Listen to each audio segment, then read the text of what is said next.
እንደምን አመሻችሁ? ደህና ናችሁ? ተርፋችኋል? እግዚአብሔር የተመሰገነ ይሁን። ሃሌሉያ።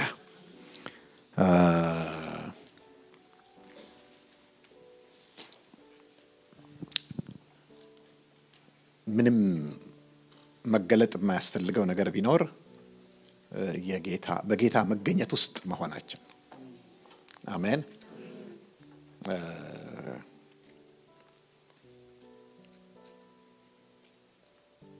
ልክ አሳ ውሃ ውስጥ እንደሚኖር ከውሃ ውጪ ሊኖር እንደማይችል እኛም we are in Christ። አንዳንድ ይሄ እንዲህ ሲሰማን ሲሞቀን ምናምን ብቻ አይደለም፣ ግን በቃ እግዚአብሔር በክርስቶስ አደረገን ይላል። ስለዚህ we are in Christ ማለት ልክ እንደዛ እንደ ውሃው ነው። by the way አሁን ምን ውስጥ እንደምንኖር ታውቃላችሁ? አሁን እዚህ በስጋ እንደ ውሃ ስላልሆነ አይታወቀንም እንጂ አየር ውስጥ ነው የምንኖረው። ስለዚህ ነው የምንኖረው። የሚገርማችሁ አየር በዙሪያችንም አለ፣ አየር ውስጣችንም አለ። መንፈስ ቅዱስ እንደሱ ነው። በእናንተ ዘንድ ስለሚሆን በውስጣችሁም ስለሚኖር ታውቁታላችሁ።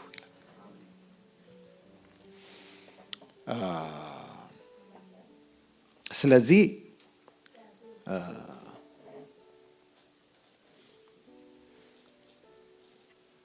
ደግሞ በጣም የሚገርመው ነገር የእግዚአብሔር ቃል ብዙ እየሰማን እንዲህ ባለ ጥሞና እየሰማን ስንሄድ እንጃ ልክ በቃ የደረቀ እንጨትና እሳት ሲገናኙ በቀላሉ ነው አይደል የሚነደው? አይዟችሁ ይሄ አሁን ካናዳ ሰሞኑን እንደነደደውና አየራችንን እንደበከለው አይነት ሳይሆን ጭስ የሌለው እሳት አለ። ሃሌሉያ። ሲነድ ግን ሳይቃጠል። ሃሌሉያ። በጣም እኮ የሚገርም ራእይ ነው። ይሄን ነገር ማየት አለብኝ ብሎ ነው አይጠጋው። ምንድነው በጣም የሚገርመው ካላችሁ የተፈጥሮ ህግ አለ። ቁጥቋጦ ያውም በረሃ ላይ ያለ ኮሬብ ምናምን አካባቢ ያለ ቁጥቋጦ እሳት ከነደደበት ሁለቱ ኔቸራቸው የተለያየ ነው። አንደኛው ኮንሱመር ነው፣ ኮንሱም ነው የሚያደርገው። አንደኛው ኮንሱምድ ነው የሚሆነው አይደል እንዴ? እና የገረመው ምንድነው ቁጥቋጦ ሲነድ ግን ሳይቃጠል።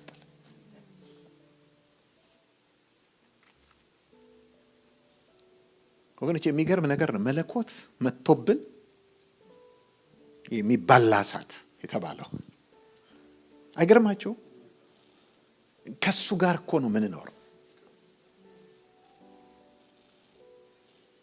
እና መለኮት መጥቶብን፣ መለኮት አድሮብን፣ መለኮት ኖሮብን ግን እንለመልማለን፣ አንጠፋም።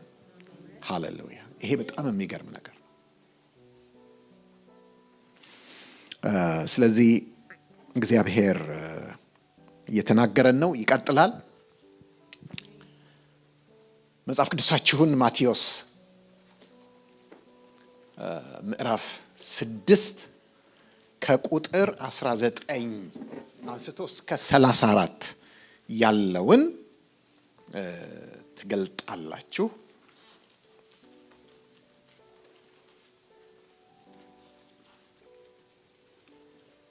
በዚያ እንሄድበታለን። ምክንያቱም ቃሉ ሕይወት ነው መንፈስም ነው።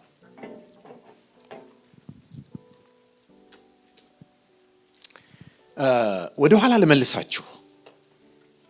ትናንትና ምዕራፍ 5 ከቁጥር 17 ጀምረን ስንመለከት ስውር ጽድቅ አይደለ? ስለ ስውር ጽድቅ ነው ያየነው። ጽድቅ ነው ግን የተሰወረ ነው ማለት ለሰው ነው፣ ለስጋዊው ሰው ነው የተሰወረው። በእግዚአብሔር ዘንድ የተሰወረ አይደለም። እግዚአብሔር ግልጥ ነው፣ የሚታይ ነው፣ ግዙፍ ነው። ለሰው ግን አናሳ ነው፣ ነቁጥ ነው፣ ነጥብ ነው፣ ዮድ ነው፣ አዮታ ነው። ግን ወሳኝ ነው። የሰው ዘላለማዊ ማንነታችንን የሚወስን ነው፣ ስፍራችንን የሚወስን። ስለዚህ ስለ ስውር ጽድቅ ተመልክተናል። ዛሬ ጠዋት ደግሞ ስለ ስውር አገልግሎት፣ በስውር ሃሌሉያ፣ በስውር የሚያይ አባት አይደለም የሚለው? ዋው! በግልጥ ይከፍላል። በስውር ስውር አገልግሎት ለሰው ነው እኮ ስውርነቱ። እግዚአብሔር ግን ያየዋል።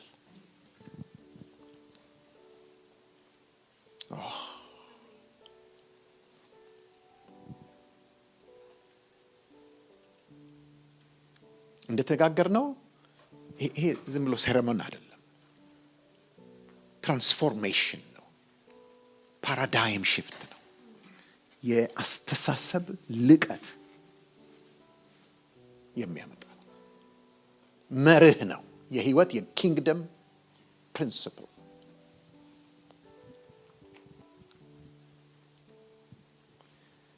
ወገኖቼ ሰው የሚቀበል የሚሰጠው እንጂ የሚሰጥ አይደለም። ሰው ምንጭ ሆኖም አያውቅም። ሰው ለነገሩ የወደቀው ምንጭ ለመሆን ሲሞክር ነው። አሁን እዛ ውስጥ አልገባም፣ ግን ውድቀት ራሱ ምንድን ነው? ባይ ዘ ዌይ በጣም የማይገባን ነገር ቢኖር ውድቀት ነው። ያልገባን ነገር፣ ህዝበ ክርስቲያን ያልገባው ነገር ቢኖር ውድቀት የምንለው ነገር ነው። ምክንያቱም ወደ ምን ሬዲዩስ አድርገነዋል መሰላችሁ?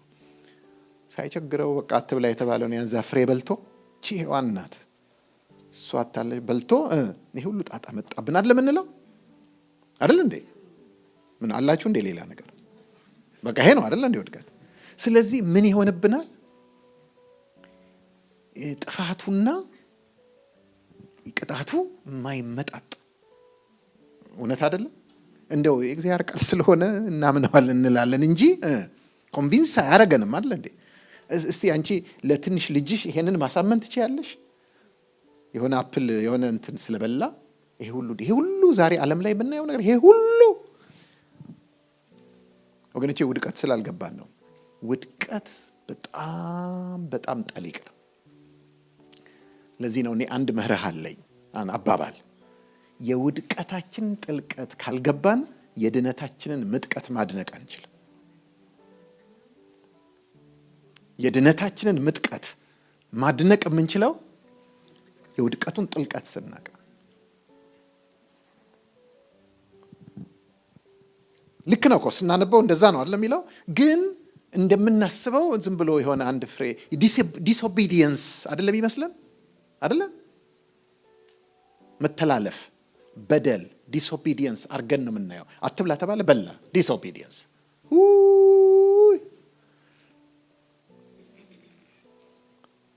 ሰንበት ትምህርት ልጆችን ስናስተምር እንደዚህ ነው አይደል የምንላቸው። በቅርቡ አንዱ ምን ብሏል አሉ፣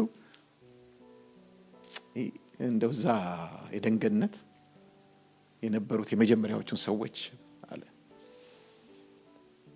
እንደው ቻይናውያን ቢሆኑ ይገላግሉን ነበራል።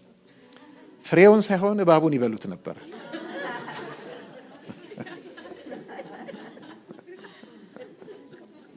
ይሄ ሁሉ ጣጣ አይመጣም ነበር።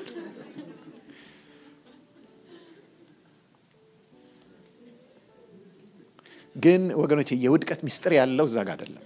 የውድቀት ሚስጥር ያለው ምዕራፍ 3 ላይ ነው። የእባብ ንግግር ላይ ነው። እንደው ግድ የለም መጽሐፍ ቅዱሳችሁ ላይ አስብሩበት፣ ወይም ሌላ ጊዜ በደንብ ስታጠኑ ተመልከቱት። ምን እንደሚል ታውቃላችሁ? መሞትን አትሞቱም። ይሄ ቬኖሙ ይሄ ነው መርዙ። መሞትን አትሞቱም፣ ነገር ግን ከእርሷ በበላችሁ ጊዜ እንደ እግዚአብሔር፣ እስቲ እንደ እግዚአብሔር በሉት እስቲ፣ እንደ እግዚአብሔር መልካምና ክፉን የምታውቁ የምትበይኑ የምትወስኑ የምትደነግጉ ትሆናላችሁ። እንደምትሆኑ እግዚአብሔር ስለሚያውቅ ነው። ስለዚህ ውድቀት ዝም ብሎ ዲስኦቢዲየንስ ሳይሆን ውድቀት ሰው ሆኖ የተፈጠረው ሰው አምላክ ያልሆነ የመለኮት ባህሪ የሌለው መለኮትነትን ለመንጠቅ ያደረገው ጥረት እንደማ ለመሆን እሺ by the way መጽሐፍ ቅዱስ እንደሚል ታውቃላችሁ አዳም ይሄንን እያወቀ ነው ያደረገው ይላል። ጉዳዩ ይሄ ሆነው መሆኑን እግዚአብሔር ከዚህ ዛፍ ፍሬ አትብላ በበላ ጊዜ ሞትን ትሞታለህ ከበላ ገለሃለሁ አላለው። ከበላ ግን ሪዛልቱ ምንድነው የሚሆነው? አውትካሙ ምንድነው የሚሆነው? ሞት ነው የሚሆነው። መንፈሳዊ ሞት ነው የሚሆነው። አይገርማችሁም? እግዚአብሔር ሰውን በምን ፈጠረው? በመልኩና ምሳሌ ፈጠረው። ሰው የተፈጠረው እግዚአብሔርን እንዲመስል እንጂ እግዚአብሔርን እንዲሆን አይደለም።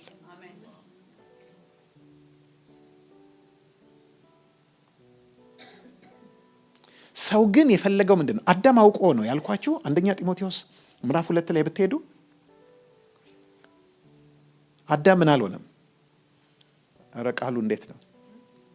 የት ነው ያለው? ምን እንደሚለው አንደኛ ጢሞቴዎስ ምዕራፍ 2 ላይ አዳም አልተታለለም፣ ሴቲቱ ግን ተታልላ በመተላለፍ ወደቀች ይላል። ስለዚህ እሷ ምን ሆና ነው? ተታላ ነው። እሷ አልተታለለም ማለት ምን ማለት ነው? አውቆ ነው። አልተታለለም ጎበዝ ነው እያለን እኮ አይደለም። አልተታለለም ማለት አውቆ ነው። he knew። ስለዚህ ያ ስሙኝ በደንብ ቢገባን ያ ስቴትመንት መልካምና ክፉን ማወቅ ማለት አያችሁ ችግሩ ምንድነው? እኛ ኮግኒቲቭ ናውሌጅ ይመስለናል ማለት ይሄ ማወቅ ገባችሁ ባለ ማወቅ በቃ ይሄ መልካም ነው ይሄ መልካም አይደለም ብሎ ማወቅ ይመስለናል። ኖ አይደለም።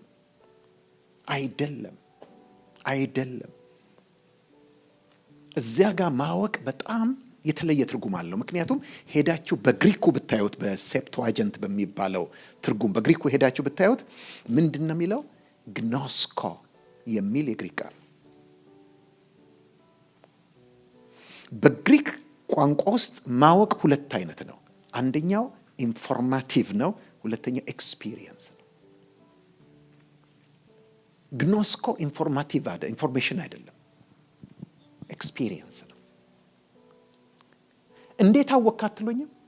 እዚያው ጋር ምዕራፍ 2 ቁጥር 17 ላይ ከዛ በኋላ ምዕራፍ 2 ቁጥር 15 ቁጥር 17 ከዛ በኋላ ምዕራፍ 3 ሙሉውን መልካምና ክፉን የሚያሳውቀው ሲለን ቆይቶ ወደ 10 ጊዜ ገደማ ሲለን ቆይቶ ምዕራፍ 4 ላይ አዳምም ሔዋንን አወቃት ይላል።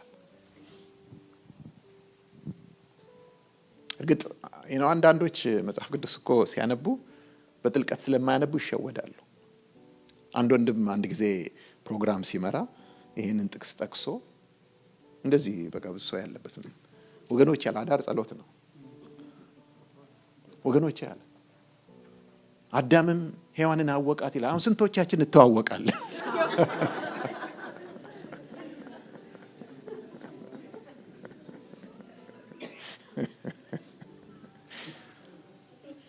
ምክንያቱም አወቃት ሲል የሰፈር ልጅ እንደሆነች አወቃት ማለት አይደለም።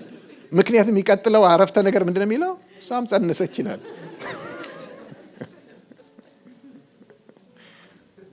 ወንድ ልጅም ጸነሰች። ስለዚህ ይሄ ማወቅ ማለት እሷ ውስጥ ሆነው ኤክስፒሪየንስ አረጋት። እንዲያውም አንድ ትርጉም ይላል he learned her ነው የሚለው። ተማራት፣ ዲስከቨር አደረጋት አይነት ነገር አወቃት። ስለዚህ ኤክስፒሪየንስ እዛው ጋር ነው የሚነግረን። ይሄንን ምንድነው ያ የሚያሳየን ብላችሁ ካላችሁ ወይ ይሄ ማወቅ እንትን አይደለም፣ ኢንፎርሜሽን አይደለም። ይሄ መልካም ነው ይሄ ክፉ ነው ብሎ ማወቅ አይደለም፣ መደንገግ ነው። ዲክሪ በቃ ይሄ መልካም ነው ብሎ መበየን፣ ይሄ ደግሞ መልካም አይደለም ብሎ መበየን። ይሄ ልንገራችሁ አይደለ የመለኮት ብቻ ስልጣን፣ መለኮትነት መገለጫው ይሄ ነው። እንዴት አወቃላችሁኝ? እዛው ዘፍጥረት ውስጥ እግዚአብሔር 7 ጊዜ እግዚአብሔርም ይህ መልካም እንደሆነ አየ ይላል። በቃ እሱ ነው መደንገግ የሚችለው። ይሄ መልካም ነው አለ። ከዛ በኋላ ደግሞ ሰው ብቻውን ይሆን ዘንድ መልካም አይደለም አለ። ይሄንን ማለት መለኮትነት ነው። ሰው የተፈጠረው መለኮት እንዲሆን አይደለም።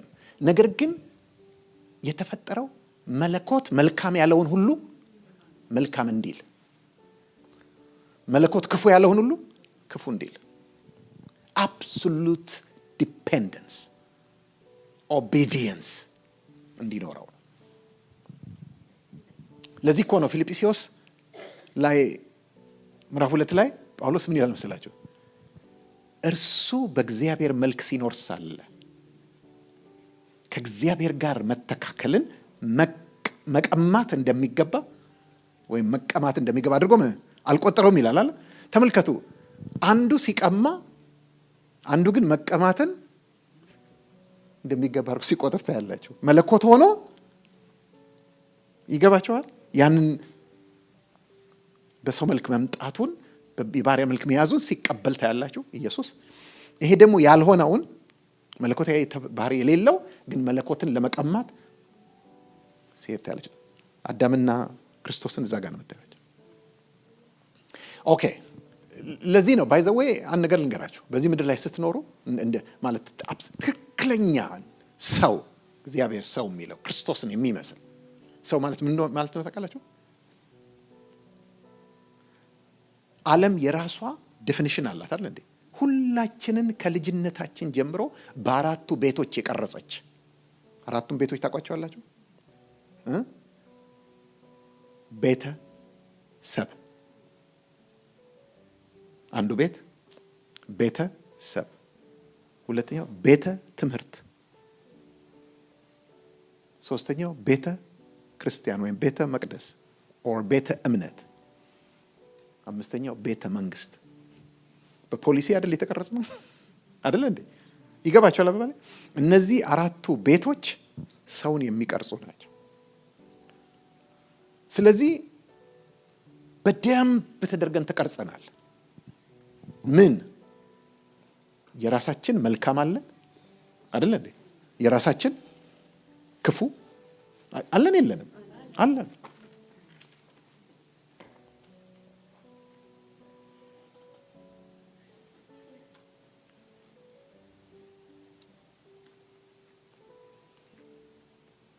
እዳዝ ማለኛ እግዚአብሔር ክፉ ቢለው ማለት እኛ የተቃኘንበት ማይንድ ሴት መልካም ካለው መልካም ነው አይደል እንዴ? ባህላችን፣ አመጣጣችን፣ አስተሳሰባችን፣ ቫልዩ ሲስተማችን መልካም ካለው እግዚአብሔር መልካም ቢለውም የኛ ማይንድ ሴት ክፉ ካለው ክፉ ነው ማለት ነው። እንደሱ እንዴት እንደምንተላለፍ ታያላችሁ ከእግዚአብሔር ጋር።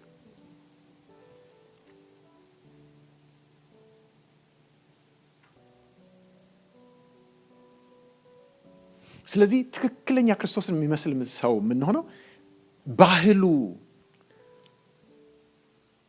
አካዳሚያው፣ ሊትሬቸሩ አላለ እንትኑ ምኑ ክፉ እያለው እግዚአብሔር መልካም ሲል እኛም አብረን እንላለን መልካም እንላለን። ያ ሁሉ ደግሞ ክፉ እያለው ማለት መልካም እያለው እግዚአብሔር ክፉ ሲለው ምን እንላለን? ክፉ እንላለን። አንድ ነገር ልንገራችሁ፣ አታጉረመርሙ፣ አታዝኑ፣ አታኮርፉም ጌታን። አንዳንዴ ለምን እንዲህ ምናምን የምትሉት ነገር የለም። ግን ለምን አኮረፍሽ? ለምን አጉረመረፍሽ? ለምን እንዴ ይሄ ክፉ ነገር ሆነብኝ አይደለም? ማን ነገረሽ? who told you ክፉ መሆኑን? በጣም ደስ የሚለኝ ዘፍጥረት ላይ ይሄ ጥያቄ ነው። አዳምና ሔዋን ያን ከበሉ በኋላ ምን ሆነ? ራቁታቸውን አወቁ ምናምን እና ተሸሸጉ አይደል የሚለው። ከዛ በኋላ እግዚአብሔር አዳም ብሎ ክፉ ደረሰብኝ ስለ እየየ ምናምን ስለ እንዴ ማን ነገረሽ? አያችሁ እንድንኖር እግዚአብሔር የሚፈልገው እኛ በያኝ ደንጋጊ ዙፋን ቀሚ ዘውድ ደፊ እንድንሆን ሳይሆን ከዙፋኑ የሚመጣውን whatever it is እንዳለ የምንቀበል ሃሌሉያ።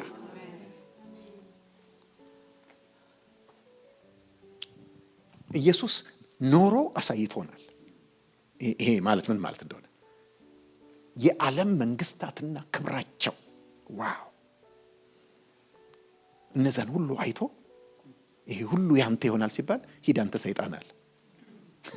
አሁን እዚህ ውስጥ ሰይጣን ይታያል። ይገባቸዋል ባለ የዓለም መንግስታት ክብራቸውን ምናቸውን ሂድ አንተ ሰይጣን አለ።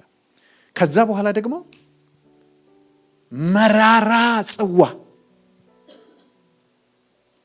የሰው ልጅ ሁሉ ኃጢአት ምናምን የታጎረበት መራራ ጽዋ የዛን ሁሉ የወይን ጭማቂ ሲቀርብለት ያ ሁሉ መከራ ምን አለ? አባቴ የሰጠኝን ጽዋ አልጠጣትም።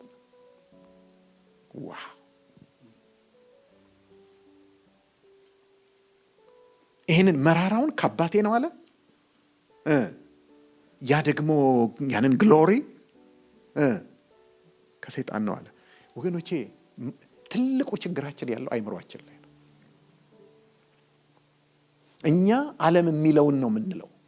ለዚህ እኮ ነው የእግዚአብሔር ፈቃድ እርሱም በጎና ፍጹም ደስም የሚያሰኘው ነገር ምን እንደሆነ ፈትናችሁ ታውቁ ዘንድ በአይምሮአችሁ መታደስ ተለወጡ እንጂ ይህን ዓለም አትምሰሉ ብሎ የሚለን ለዚህ ነው።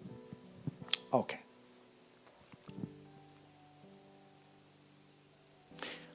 ልላችሁ የፈለኩት ሰው ምንጭ አይደለም፣ ምንጭ ለመሆንም አልተፈጠረም፣ ማስተላለፊያ ነው።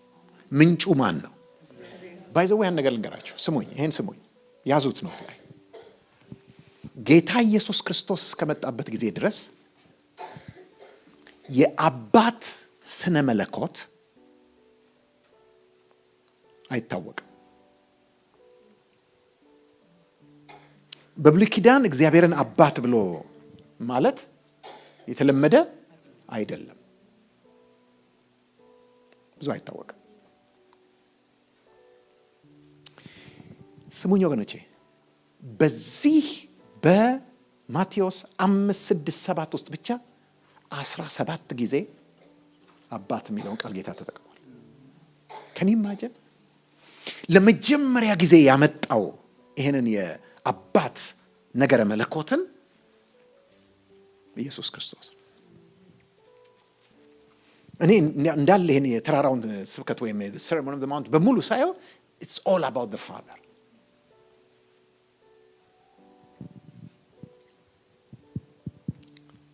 በዕብራይስጥ አባት ማለት አቭ ይባላል። አቭ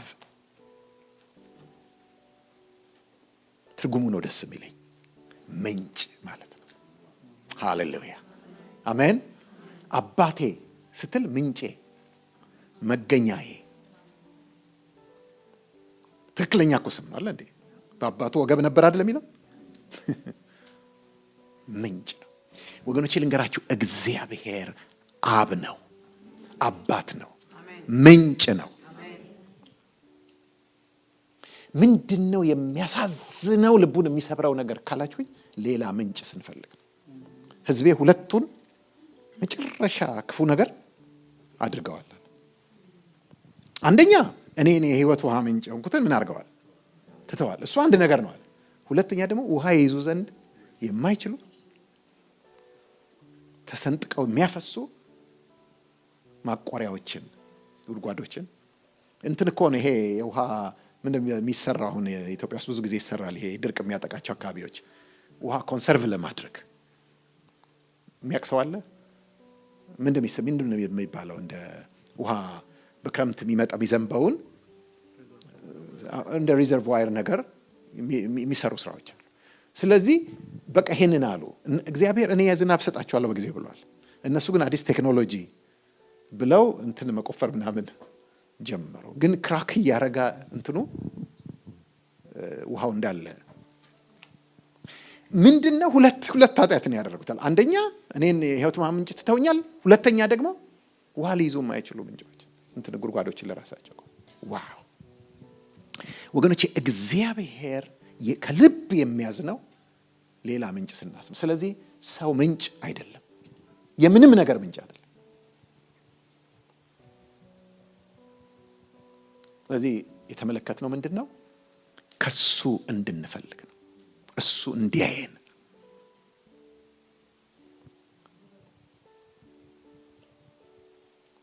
ስውር ጽድቅ፣ ስውር አገልግሎት፣ አሁን ደግሞ ስውር ሀብት እንመለከታለን።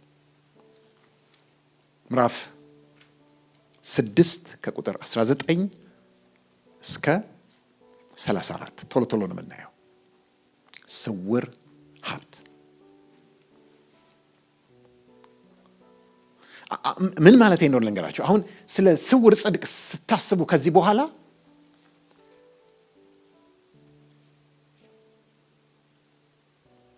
ጽድቅን በውጫዊ ነገር ብቻ አትመዝኑት።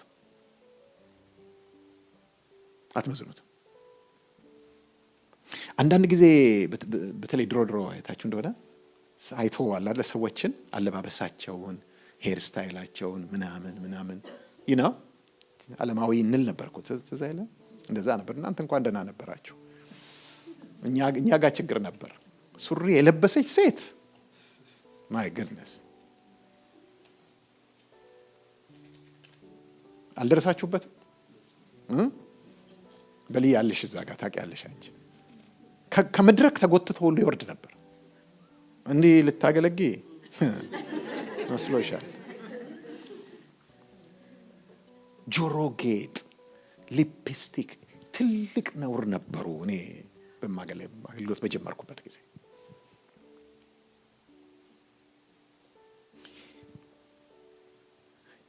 ወገኖች ልንገራችሁ አይደለ፣ በአብዛኛው ይሄ ሌጋሊዝም ነው፣ ውጭ ተኮር ነው።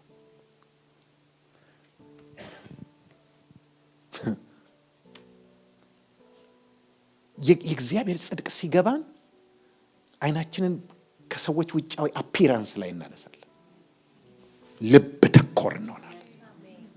አንድ ማረሳው ሁለት ሰዎች ነበሩ እኔ የማገለግልበት ቤተክርስቲያን፣ በጣም በዚህ ነገር በጣም የሚታወቁ፣ በስማቸው በጣም የሚታወቁ ሁለት፣ በዛን ጊዜ ሁሉ ወንጌላዊ ነው፣ ሁለት ወንጌላኖች ነበሩ። እና አንድ ቀን የሆነው አይረሳኝም። አንደኛው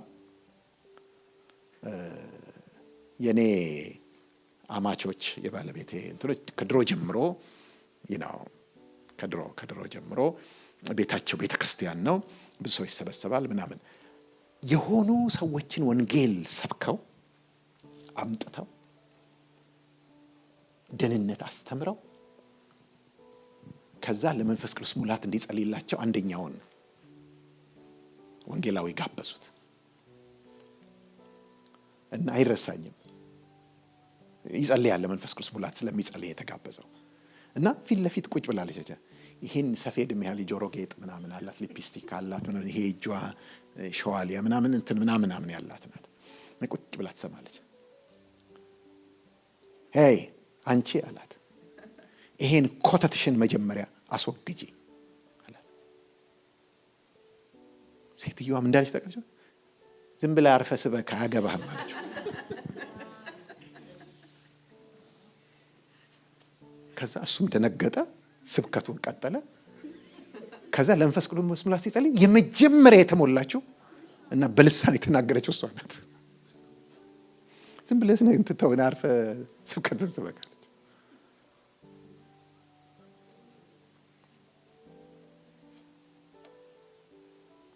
ሰው ፊትን፣ እግዚአብሔር ግን ልብን ይመለከታል። ስለዚህ ወገኖቼ ይሄ ጽድቅ ምን አድርጎናል? ይሄ አመለካከት ሰውን በምን ጃጃ እናደርግም? በውጫዊ ነገር ጃጃ እናደርግም። አቤት ያበሻ ቤተክርስቲያን የእናንተን አላቅም፣ እናንተ ጥሩ ትመስሉኛላችሁ።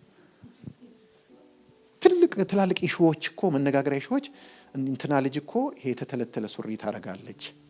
ምን ነው የሚባለው ስሙ? ስም አለው ይሄ አይደለም። ምን እንደሚባል ይሄ ሱሪ ሬፕ ጄንስ ከራውት ይባላል ምናምን ብቻ ታረጋለች። ትልቅ ኢሹ ነው። እኔ በጣም ነው የምናደደው። ልጅቷ እኮ ትምህርት ቤት ያላት በዙሪያ የከበባት የሚያንዣብበው እኮ የኤልጂቢቲኪው ጉዳይ ነው። ይገባችኋል? የሱሳይድ ጉዳይ ነው፣ የድራግ ጉዳይ ነው። ማለት እዛ ቻሌንጅ ውስጥ ውላ የምትመጣ ልጅ ናት። እነሱ የሚያሳስባቸው ምንድን ነው? ስለ ሪፕጂስ ምናምን ከመሆን በጣም ሩቅ ነን፣ አልገባንም ወገኖቼ። ልብስ ላይ ብንሰራ እና እኛ ፊት ብናስወልቃቸው ይገባቸዋል። አበበ ላይ ብናስቀይራቸው ነገ ሄደው ያደርጉታል። ልብ ላይ ብንሰራ ግን ለዘላለም ተለውጠው ይቀራሉ።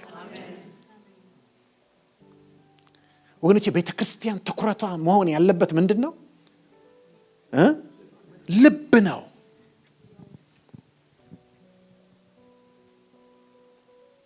እኔ እግዚአብሔር ይባርካቸው ልጆቼ አንድ ቀን በምንም ነገር አስቸግረውን አያውቁም። አንድም ቀን ማለት በምንም ይሄ ብዙ ሰው በሚያልፍበት ነገር ምንም አስቸግረውን አያውቁም።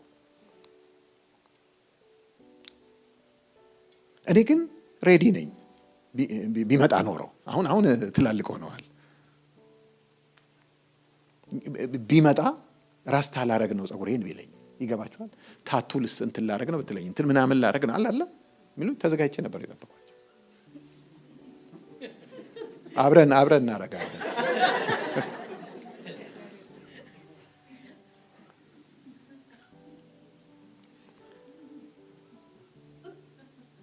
ወገኖች እኔ እንትን ላይ አልሰራም፣ ውጪ ላይ አልሰራም፣ ቅርጽ ላይ አልሰራም።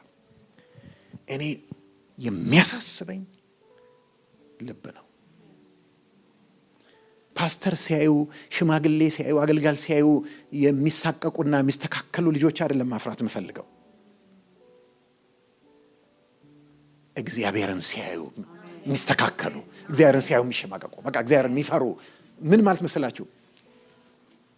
ኮሌጅ እኮ ሲሄዱ ፓስተር ተከተሉ ይሄዳል። ሽማግሌ ቤተሰብ ምናምን ይሄዳል። ወገኖች የትም ቢገቡ የትም ምድር ጥግ ቢሄዱ ግን እግዚአብሔር ከነርሱ ጋር አለ። ስለዚህ ልጅህን እግዚአብሔርን መፍራት አስተምረው ነው የሚለው። ይሄን ለምን እንደምነግራችሁ አላውቅም። አንድ በጣም የሚገርመኝ መክብብ ውስጥ በጣም የሚገርመኝ ምን አይነት እንደው ሊበራል እንትን ነው እኮ ያሰኛችኋል። መክብብ መጨረሻ ጋር ሄዳችሁ የሚሰጠው ምክር ብታዩ ልጅው ያለ ደስ ይበልህ በጉብዝና ወራት ማለት ዩዝ ያንግ እንትን ደስ ያሰኘው ምን አድርግ አይከለክለውም። አይገርማችሁም? ልጄ ሆይ ብሎ አይከለክለውም። ደስ ማለት በቃ ግን አንድ ነገር ወቃል እግዚአብሔር ስራህን ሁሉ በመጨረሻ ወደ እንትን ያመጣዋል። ስለዚህ እግዚአብሔርን ፍራ። ምን ማለት ነው ታውቃላችሁ? ይሄ ስትሪክት ሆኖ እንዲህ እንዳታረግ አይደለም የሚለው። ኮንፊደንሱን ታያላችሁ። በጉብዝና ወራት ደስ ይበልህ ብሎ እና ብቻ ይሄንን ወቅ ሃሌሉያ። ምንድን ያደረገው? ከእግዚአብሔር ጋር ነው ያገናኘው።